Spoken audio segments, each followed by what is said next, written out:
अस्सलाम वालेकुम रहमतुल्लाहि व बरकातुहू। मैं हूं डॉक्टर कादी, आपका भाई, आपका खादिम, आपका खैर और आपका इन्वेस्टमेंट का बेस्ट गाइड। अल्हम्दुलिल्लाह खुशामदीद करता हूं आपको इस वीडियो में। दोस्तों, आज की वीडियो हमारी बहुत ही ज़्यादा अहम, बहुत ही ज़्यादा इंपॉर्टेंट और बहुत ही ज़्यादा रिसर्च के साथ, डेटा के साथ सपोर्टेड और इंसाइटफुल है। दोस्तों, आज हम देख रहे हैं कि सोने की कीमतें अचानक बढ़ गई हैं। स्पॉट गोल्ड $4,422 फी औंस तक पहुंच चुका है और उसके साथ साथ यूएस गोल्ड फ्यूचर्स तकरीबन 2.4% ऊपर गए हैं। पाकिस्तान में सोना 9,200 रुपये इजाफे के साथ इस वक्त ट्रेड हो रहा है। साथ ही साथ मैं आपको ये बताता चलूं कि यूएस डॉलर भी मजबूत हो रहा है, गोल्ड भी मजबूत हो रहा है, जो आम तौर पर सोने के साथ उल्टा चलता है।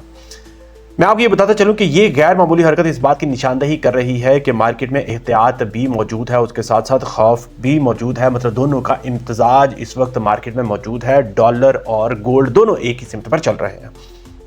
दोस्तों, अब हम बात करते हैं कि सोने की कीमत के बढ़ने की कुछ वजूहात, अहम जो वजूहात हैं वो कौन सी हैं। मैं आपको बताता चलूं कि सबसे पहली वजह उसमें यह है कि जुग्राफियाई सियासी तनाव, जियोपॉलिटिकल टेंशन्स, खासकर वेनेजुएला के क्राइसिस की बात करेंगे हम। दोस्तों, वेनेजुएला में अमरीकी कार्रवाई के बाद सदर मदुरो को गिरफ्तार किया गया है। ये खबर मार्केट में इस वक्त फियर फैक्टर पैदा कर रही है, जिसमें सरमायाकार इस वक्त सेफ हेवन एसेट्स की तरफ जा रहे हैं। गोल्ड और सिल्वर सबसे बेस्ट सेफ हेवन एसेट्स हैं हमेशा से, इसलिए उनमें इन्वेस्ट कर रहे हैं और ख़रीद रहे हैं। दूसरा हम बात करेंगे सेफ हेवन डिमांड की। दोस्तों, गैर यकीनी सूरत हाल में सरमायाकार अपनी दौलत महफूज जगह पर हमेशा मुंतकिल करते रहे हैं। यही वजह है कि सोना आज ज़्यादा डिमांड देख रहा है और उसके साथ साथ चांदी भी। तीसरे नंबर बात करेंगे फेड रेट कट की एक्सपेक्टेशंस। दोस्तों, सरमायाकार इस बात की तवक्को कर रहे हैं कि अमेरिकी शरह सूद कम हो सकती है मार्च में, वो भी 50% और 0.25%। और याद रखें कि ये सोने के लिए हमेशा से सपोर्ट का सबब बनती है। चौथे नंबर बात करेंगे डॉलर की ताकत की। दोस्तों, स्ट्रॉन्ग डॉलर मूवमेंट जो है वो आपने आज देखी है। आज दोनों दोस्तों सोना और डॉलर ऊपर जा रहे हैं, जो कि एक गैर मामूली इनकी हरकत है। नॉर्मली सोना और चांदी आपस में इन्वर्स रिलेशनशिप रखते हैं। मतलब इसका ये है कि मार्केट में इस वक्त सरमायाकार एहतियात के साथ साथ अपना पैसा हेज भी कर रहे हैं, उसको महफूज भी कर रहे हैं और स्टेबल एसेट्स को तरजीह भी दे रहे हैं। दोस्तों, सोना और डॉलर की गैर मामूली हरकत के पीछे वजह क्या है? दोस्तों, मैं आपको ये बताता चलूं कि आमतौर पर सोना और डॉलर इन्वर्स रिलेशनशिप रखते हैं। जिस तरह से मैंने आपको पहले कहा, आज दोनों ऊपर जा रहे हैं, जो बताता है कि सरमायाकार खौफ और एतमाद के बीच में खेल रहे हैं। यानी कुछ सरमायाकार सोने में, कुछ डॉलर में या फिर दीगर महफूज इंस्ट्रूमेंट में मुंतकिल कर रहे हैं अपने सरमाया को। अब बात करेंगे सरमायाकारों के लिए अहम मशवरे क्या हैं। दोस्तों, मैं आपको बताता चलूं कि अगर आप शॉर्ट टर्म ट्रेडर हैं, शॉर्ट टर्म प्लेयर हैं, तो याद रखें कि गोल्ड की वॉलेटिलिटी का आप फ़ायदा उठा सकते हैं। गोल्ड को आप ख़रीद सकते हैं। न्यूज़, कैटलिस्ट और उसके साथ इकोनॉमिक डाटा जैसे कि जॉब्स का, इन्फ्लेशन का और उसके साथ साथ फेड की पॉलिसी का आप इंतज़ार करें, उसको आप मद्देनज़र ज़रूर रखें, उसके ऊपर नज़र रखें।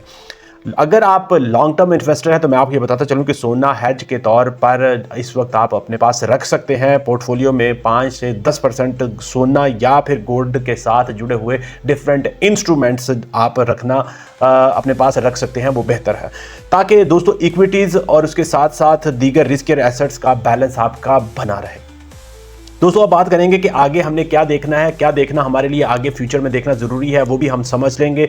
मैं आपको बताता चलूं कि आने वाले दिनों में यूएस का इकोनॉमिक डाटा जो है वो आने वाला है, जिसमें फेड की पॉलिसी होगी, एम्प्लॉयमेंट का डेटा आएगा, जॉब्स का डेटा और उसके साथ साथ इन्फ्लेशन। याद रखें कि इनकी अपडेट्स गोल्ड की प्राइसेस को इम्पैक्ट कर सकती हैं, हमेशा से करती ही रही हैं, असरअंदाज होती हैं। उसके साथ साथ जियो पॉलिटिकल डेवलपमेंट्स वो भी आने वाली हैं, जिस तरह से वेनेजुएला के साथ इस तरह से क्राइसिस चल रहे हैं। उसके बाद क्यूबा, कोलंबिया और दूसरे जो लातीनी अमेरिका कंट्री हैं, उनको ट्रंप ने धमकी भी दे दिया, उनके ऊपर भी फोकस किया जा सकता है। याद रखें कि ये सारे गोल्ड हॉटस्पॉट्स की सेफ हेवन डिमांड को बढ़ा देते हैं। अब बात करेंगे सेंट्रल बैंक्स की डिसीजन की। मैं आपको बताता चलूं कि फेड के, यूएस के फेड के सेंट्रल बैंक के जो डिसीजन है उसका इंटरेस्ट रेट या फिर लिक्विडिटी जो चेंजेस होती हैं वो आप याद रखें कि शॉर्ट टर्म वॉलेटिलिटी को बढ़ा सकते हैं, उसके ऊपर गहरा इंपैक्ट डाल सकते हैं। आखिर में दोस्तों, मैं आपको ये बताता चलूं कि आज का इजाफा ये हमें बता रहा है, बड़ा ही क्लियर सिग्नल दे रहा है कि सोना सिर्फ और सिर्फ कमोडिटी नहीं है, बल्कि सोना ग्लोबल स्ट्रेट्स का बैरोमीटर है, जो उसके स्ट्रेट्स को मेजर करता है। जब भी आलमी सतह पर खौफ जो है वो बढ़ता है तो सरमायाकार सोने को महफूज असर समझकर उसमें पैसा डालना शुरू कर देते हैं, उसको खरीदना शुरू कर देते हैं। और आज गोल्ड और यूएस डॉलर दोनों ऊपर जा रहे हैं एक गैर मामूली हरकत में। मतलब यह है कि मार्केट में एहतियात मगर उसके साथ साथ डिफेंसिव मूड जो है वो ऑन है। अब हम बात करते हैं कि हम सोने को खरीदें या फिर इंतज़ार करें। तो दोस्तों मैं आपको ये बताता चलूँ कि शॉर्ट टर्म ट्रेडिंग के लिए इंतज़ार करें या फिर डिप का इंतज़ार करें, ये मेरी आपके लिए सजेशन है। अगर आप लॉन्ग टर्म इन्वेस्टमेंट करना चाहते हैं तो आज गोल्ड का कुछ हिस्सा आपके लिए खरीदना मुनासिब है। याद रखें क्योंकि ये हमेशा सेफ हेवन एसेट है और उसके साथ साथ लॉन्ग टर्म हेज का काम करता है। दोस्तों बिल्कुल आखिर में मैं आपको ये बताता चलूं कि आपने याद रखना है कि सोना खौफ में बढ़ता है और सब्र करने वालों को हमेशा नवाजता है, इनाम देता है। मिशन मेरा यही है दोस्तों, आपके लिए राइट टाइम पर राइट इन्फॉर्मेशन लेके आना, वो इन्फॉर्मेशन जो आपको अपने फैसले करने में आसानी दे इंशाल्लाह ताला। दोस्तों आपका सरमाया है, आपकी हार्ड एंड मनी है, आपने उसको किस तरह से लेके जाना है, किस जगह पे किस साइड पे इन्वेस्ट करना है, वो आपका अपना डिसीजन है। मेरा मिशन है आपके लिए राइट टाइम पर राइट इन्फॉर्मेशन लेके आना, वो इन्फॉर्मेशन जो आपको बेस्ट तरह से सपोर्ट करे ताकि आप अपना जो बेहतरीन सा फैसला कर सकें। अल्लाह ताला से दुआ है अल्लाह ताला आपको बेहतरीन और मुनाफा वाले फ़ायदा बख्श जो डिसीजन है वो करने की तौफीक अता फरमाए। मुझे अपनी दुआ में ज़रूर याद रखें। अगर आपके ज़हन में कोई सवाल, कोई क्वेश्चन, कोई फीडबैक हो तो आप कमेंट सेक्शन में ज़रूर लिखें। दोस्तों हमने आगे बात करनी है, बहुत ही हम जो काम कर रहे हैं वो हम काम कर रहे हैं कि वेनेजुएला के बाद आगे कौन से ममालिक के साथ अमेरिका ने धमकी दे दिया और उनका जो यूएस डॉलर के ऊपर और उसके साथ साथ गोल्ड के ऊपर क्या इंपैक्ट आएगा, गोल्ड बढ़ेगा या फिर आहिस्ता से अब स्टेबल होना शुरू हो जाएगा। अगर आप उसमें इंटरेस्टेड हैं तो कमेंट सेक्शन में इंटरेस्ट जरूर लिखेगा। इजाज़त चाहूँगा इसी यकीन के साथ कि वीडियो आपके लिए बहुत ज़्यादा बेनिफिशियल होगी और आप इस वीडियो को लाइक शेयर चैनल को सब्सक्राइब कर लेंगे। अस्सलाम वालेकुम रहमतुल्लाहि व बरकातहू। और आपसे यही गुजारिश करूँगा कि हमारे साथ जुड़े रहें ताकि हम इस मिशन पे हैं कि आपके मुनाफे को ना सिर्फ महफूज रखना है बल्कि उसको बढ़ाना भी है इंशाअल्लाह ताला। अस्सलाम वालेकुम रहमतुल्लाहि व बरकातहू।